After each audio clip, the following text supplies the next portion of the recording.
You're listening to the Align and Inspire podcast. I'm your host, Lauren Monique, and in this episode, we are going to be talking about how to create your program vision. So if you are like many entrepreneurs I talk to, you might know that you want to create some sort of group program or a signature program, but you're not yet sure on the details, or you're lacking clarity or vision for what you want to create. And it's hard to move forward when you feel like you don't yet have that vision. So that is what I want to help you with today in this week's episode, how to create your program vision. But before I move further, I'm going to give you 4 big ideas that are really going to help you start to really create and clarify what it is that you want to design as part of your group program or signature program. But before I do, I also want to let you know that I'm thinking about creating a smaller intensive or workshop to help you do that, just that. That would include coaching, that would include some frameworks and different ways of thinking about your program that you would like to create, and so that you can really create that vision and move forward with what you want to be able to build. If that is something that would be of interest to you, I'm thinking about doing it in the next few weeks, maybe next month. Let me know on Instagram, laurenmonique.business, and I'll link it up in the show notes as well. So you can send me a message. If that's something that would be helpful for you or you're interested in, send me a message and I can give you more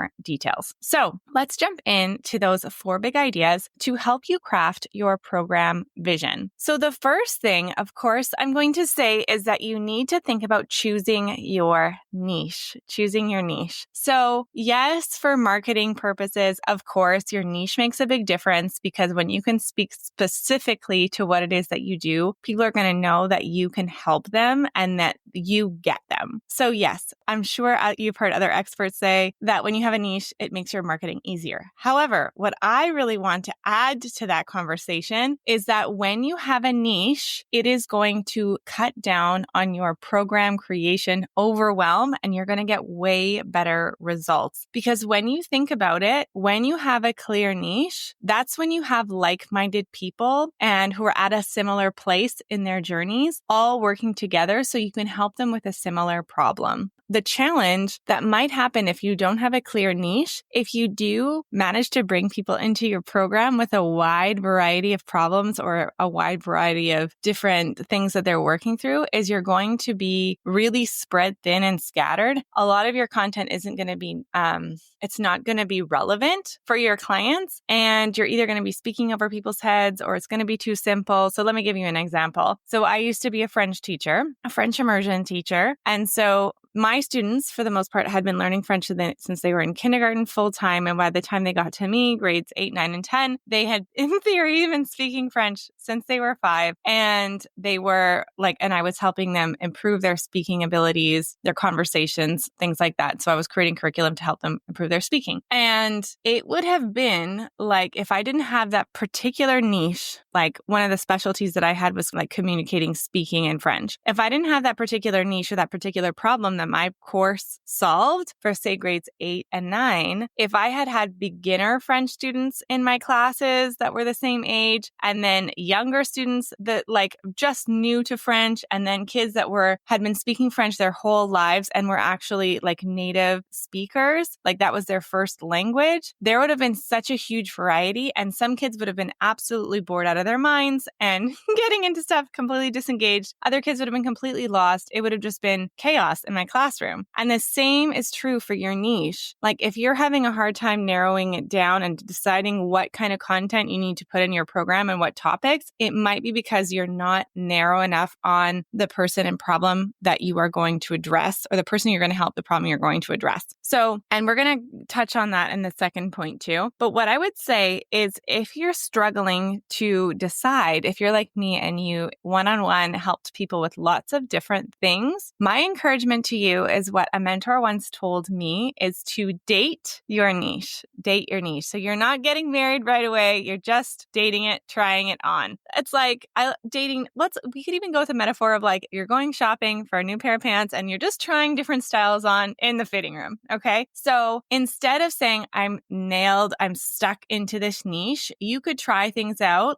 You could offer little short workshops, even for free, just to see if it's a topic that you like. You could offer some one-on-ones. You could So start taking action on it, or you can think back to previous clients that you have had that you've really loved working with. What was it about those people that you liked working with? That can be a great starting point to decide what kind of focus you want to have. But know that your niche will get clearer and clearer as you take action. And as you build out your program, you'll get way more specific as you go. But if you think you need to have it all ready and specific before you launch, you're never going to get there. So try it on, try those pants on, try to take some action, little bits. You're not committing to the pair of pants that you're buying until you really say, okay, this is the direction I want to go in. But you can always change and pivot, but start with something. So like for my program, Signature Program Design, I actually started with calling it Offer Journey Design because I thought I was going to help people map out their offers so they flowed together. And I do that to a certain extent. But as I got into it, I was like, that is just way too much content and overwhelm if my clients don't have a program yet for us to be able to map out all of their offers and their programs. So that's when I really narrowed in on like what I love to do is signature programs and like that one program. And then we can build smaller pieces around it, but you have that signature program that you can launch that you can depend on over and over again. But I didn't get there until I dated different niches and tried different things out. So that's the first thing. Start to think about what is the niche that you want to focus in on. The next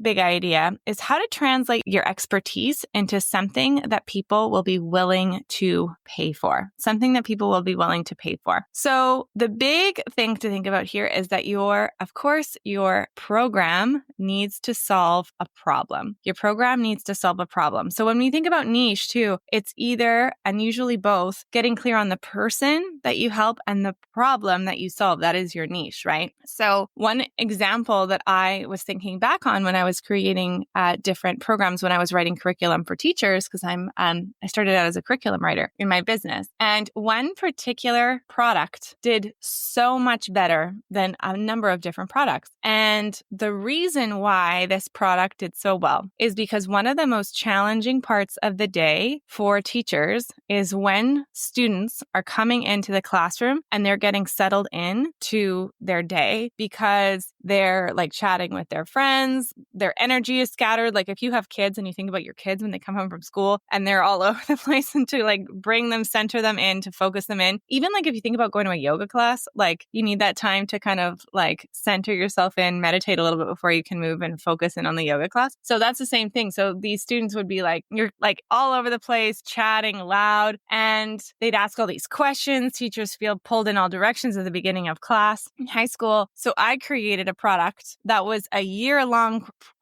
curriculum that teachers could use for the first 10 minutes of the day. And that one did so well because it solved that specific problem of like, this time of the day is so stressful for me. What can I do that will make this easier, that will set up my day for success? I created the solution to that problem with what's called bell ringers. And that product has done so well and continues to sell passively to this day on a regular basis. So what I'd love for you to think about for you is when you think about your person, what is a big problem that they deal with on a day-to-day basis that's like a regular thing that they're thinking about over and over, and that's keeping them up at night, that's stressing them out, that they're dreading throughout their day? What's the problem that you are going to solve with your program? So your niche is the person you're helping, the problem that you solve, getting really specific on both. And when you can solve a problem that someone is really feeling acutely in their life, that's when it's going to be something that people are going to be willing to pay for. So thinking back with your one-on-ones, what are those big problems that you've helped people solve, and focusing in on that one problem? Can you solve more than one problem in your program? Absolutely. I solve more than one problem in my program, but I focus in on, if you want to create a signature program, I'll show you how to do it. That's the problem that I solve. Do I solve other ones? Yes. But that's the one that I solve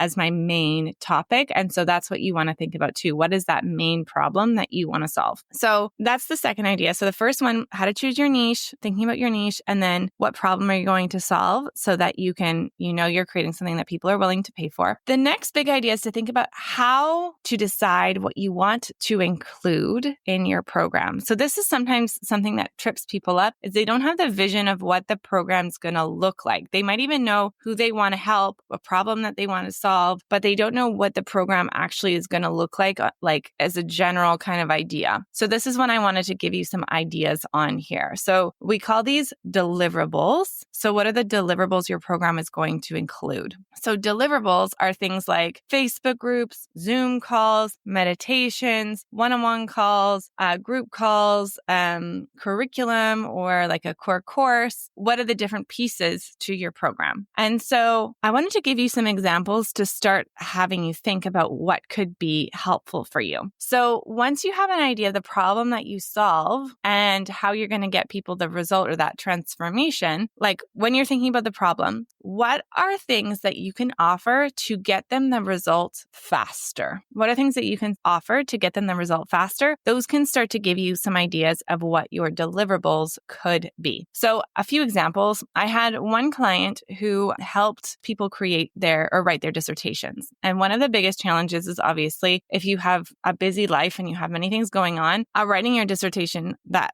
it's daunting. There's a lot to it. And that can feel like it can take a back seat in your life. And so she created writing workshops, like writing clinics, so that people could come together and write together. So they knew they had more accountability and support as they were going to write instead of feeling like they were writing in a vacuum in their home. So that got them writing faster. In this case, it was their proposals, their dissertation proposals. Another client that I had was an architect. She helps brick and mortar businesses basically create their brick and mortar space. Okay. So she helps them choose the right building, and then she designs the building for their business. And one of the challenges that she was saying is people would buy a space or they'd rent a space or whatever. And I don't know the ins and outs of the architecture world, but they would get the wrong building for them and it would cost them thousands of dollars. And she's like, I want to give them a starter kit so they know that they can find the right match for them, that their building is the right match for their business. And so one of the things that she was thinking about is and what we were talking about is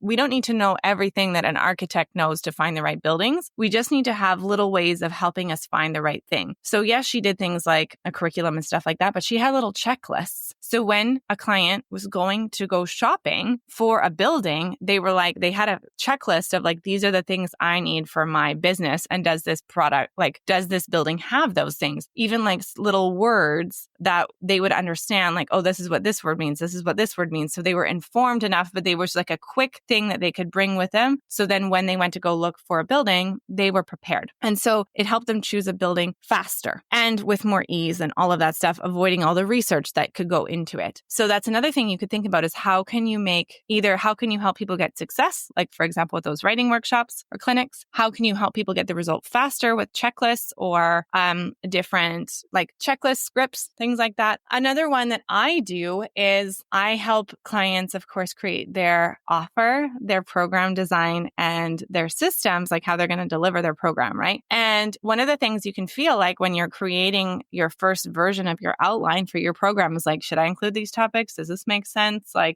don't know, is this results focused enough? Because I talk about mini result milestones in my program. So I do Loom reviews, and basically my clients partway through the program submit the outline for their program and their main offer foundations. And I give them some personalized feedback in a Loom. So the reason I love that is first off, it gives me a sense of where people are at and it's a feedback loop. I can get a sense of where they're at and what else I can do to help my whole group in my coaching and in my core curriculum. But it also helps them move forward. It gives them accountability. It helps them get a sense. It's very personalized feedback. And then they can submit again at the end once everything is finalized. And then it helps them really create a program that gets results. But it also helps with overthinking and getting stuck in decision making because I can help you move forward through it faster. Do you know what I mean? So that's another example of a deliverable, those Loom reviews. So think about the problem you solve, the result that you want to get people, and what are things that you could include in your program that help them get there faster and with more ease. So that's the third big idea. The last one is how to price your program. Now, all of these, of course, are very big topics. So I'm not going to go through the ins and outs of pricing, but I want to get you some first steps to get started.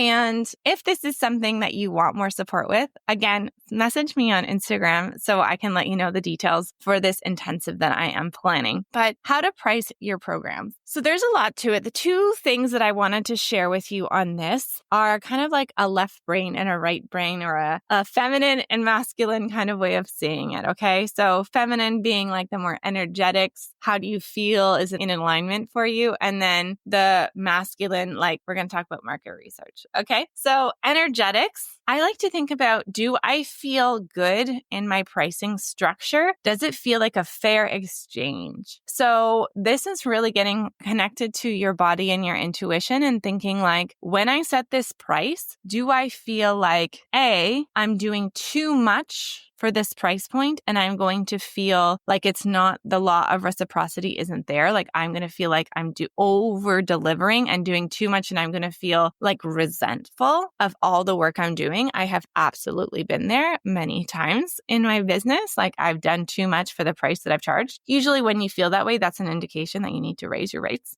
Or do I feel like I've priced it so high that it feels like I've got a frog in my throat and I cannot say the word out loud. It feels too hard to even say that price point. It needs to be somewhere in the middle where you feel like it feels like a fair exchange, like it's a win-win for both of us. And maybe it can feel like a slight stretch for you, but if it's too much, you're not going to be able to sell it because you're not energetically aligned with that price point. And this is all personal, right? So that's the first thing, is like you want to think about price points. And I like literally will go up, like say we're starting at, I don't know, $1,000, or let's say 500, 600, maybe 700. And I just go up and up and up till I get a point where I'm like, yeah, this feels like a good price point for me. So that's the first thing, knowing that you can always increase your prices too. And then the second, so that's more of the energetics, feminine side. On the masculine side, I also do market research as well. So I like to look around and see what, kind of like when you go to sell your house, not everyone's going to recommend you do this, by the way, but it really helps me. It's like when you go to sell your house, you're going to look at market comparables and see how much you could price your house based on where the market's going, right? I personally like to do that for my programs too. Like I like to look at, okay, what are different comparables in my industry charging? And do I want, not that you want to have a price war and you want to go the lowest, no, but just have an idea of like, where are other people pricing their programs that are similar to yours, that are similar in a similar niche, maybe solving a similar problem. Maybe you want to make it a little bit higher end. You offer some more like one-on-one support, or it's a higher touch. Maybe you want to go for a lower price point so you can help more people and have a higher volume. But just getting a sense of what your market looks like and what other people are pricing their products at really is going to help you say like, okay, I feel really good about where I'm pricing my product because I feel like it's a good match with the market. Again, not every coach is going to agree with me on that, but for me, that really helps me feel aligned with the price that I charge for my programs. So let's recap those 4 big ideas to help you start to envision the program that you want to create, that group program that you want to create. The first thing you want to think about is choosing your niche. So the person that you are helping, and then the problem that you are solving. When you can clearly articulate the problem that you solve, that's when people are going to be willing to pay for what it is that you do. The next thing we talked about is how to decide on what to include for your deliverables. When you have an idea of what the problem is that you solve and the result that you offer, thinking about what can you include to get your clients there faster and with more ease. Those could be an example of some of the deliverables that you're going to include. And then how to price your program. We looked at the energetics level and then market research to get a sense of where the market is going for your particular niche and the problem that you want to help people with. So I hope that this was helpful. I wanted to give you some first steps to get started with this. But if you would like more help on actually just crafting that first vision, getting a sense of, okay, this is where I want to go with my program. I have an idea. I've got the vision for it. It doesn't feel so hazy. If you want some support with that, I would love to hear from you because I'm thinking about creating a shorter workshop or intensive, like I said, on this topic. So send me a message on Instagram. I would love to hear from you. And I will see you on next week's episode of the Align and Inspire podcast.